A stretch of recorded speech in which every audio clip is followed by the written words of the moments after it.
Hello student, welcome to my YouTube channel Nakshatra. Myself Rohini Negi. तो हम पढ़ रहे हैं क्लास 10th एनसीईआरटी का चैप्टर नंबर 5 अर्थमेटिक प्रोग्रेशन पे। हम कवर करेंगे एक्सरसाइज 5.2 का क्वेश्चन नंबर 8।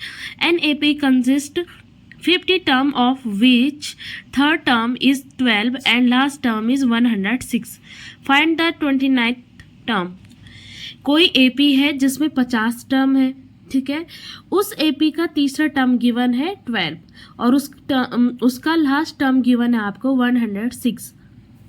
आपको उसका 29 टर्म निकालना है, ठीक है। सो आपके पास थर्ड टर्म गिवन है, यानी कि A3 आपको गिवन है 12। तो A3 को आप कैसे लिखते हो? A plus 2D which is equal to 12। ये हमारी फर्स्ट इक्वेशन हो गई। नाउ आपको लास्ट टर्म गिवन है 106 और उस एपी में कितने टर्म है टोटल? 50, यानी कि A50 आपको गिवन है 106। सो A50 को आप कैसे लिख सकते हो? A plus 49D is equal to 106 which is second equation.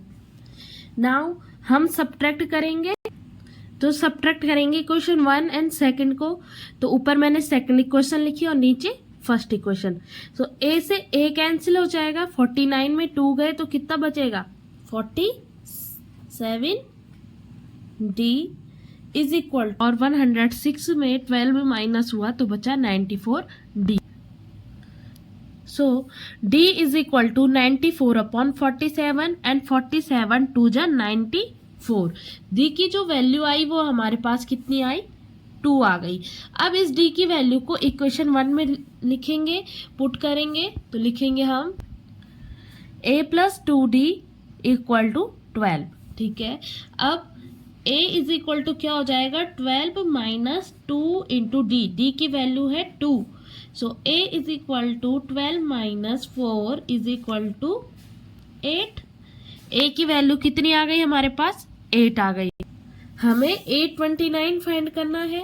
A29 को कैसे लिखते हैं हम? तो A प्लस 29 को 28 हो जाएगा D इंटू डी।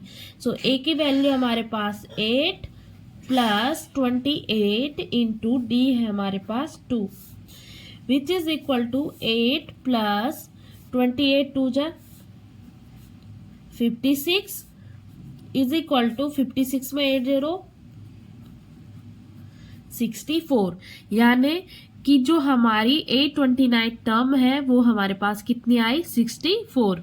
तो क्वेश्चन नंबर 9 है कि if the third term and 9 term of an AP are 4 and -8 respectively. Third और 9 टर्म आपको गिवन है, आपको फाइंड करना है कि which term of this AP is 0, कि इस एपी के लिए कौन सी नंबर की टर्म होगी जो क्या हो जाएगी? 0 हो जाएगी, यानी कि an 0 कौन सी टर्म में होगा? तो आपको n फाइंड करना है।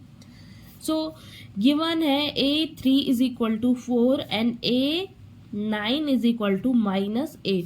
सो A3 को अगेन कैसे लिख सकते हैं? तो A plus 2D is equal to 4 और A9 को कैसे लिखेंगे? A plus 8D is equal to -8।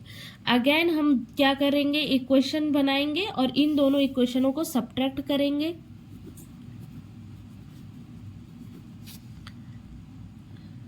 ठीक है, अब यहाँ पे प्लस है तो माइनस अगेन माइनस। ए से ए कैंसिल हुआ, 8D में 2D गए तो कितना बचा? 6D इक्वल टू -8 और -4 प्लस हो जाएंगे और आंसर आएगा -12। So D is equal to -12 upon 6 and 6 2 जा 12, यानी कि जो D है वो हमारे पास -2 आया। अब इस -2 या D की वैल्यू को पुट करेंगे इक्वेशन 1 में। ये हो गया A is equal to 4 minus 2D। A is equal to 4 minus 2 into D की value -2। So A is equal to 4 and minus का प्लस, तो 4, ठीक है। A is equal to 4 plus 4 और 4 प्लस 4 इज 8। तो A की वैल्यू कितनी आ गई हमारे पास? 8 आ गई। अब और D हमें फाइंड हो गया। अब हमें फाइंड करना है कि AP की कौन सी टर्म हमारे पास 0 होगी।